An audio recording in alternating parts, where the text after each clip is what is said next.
Добро, еве дозволите да коментирам нешто што е во на линија на секој мој коментар кој станува за таква работа. Прво, очекувам да има објективно прикажување на работите, фактите да се знаат во јавноста, доколку е потребно да има истрага и да биде задоволена правдата. Ние во изминатиот период видовме многу најавени скандали, бомбастично од одредени портали, од партиската говорница на ВМРО-ДПМН, кој што нема никаква разрешница.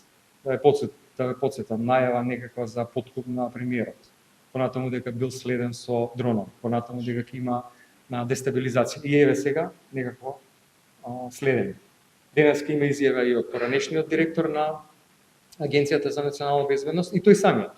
Еве, барам нека се декласифицираат информациите, па да видиме каква е вистината, за да нема лов на вештерки, лов во матко, и мислам дека граѓаните јавноста го заслужуваат.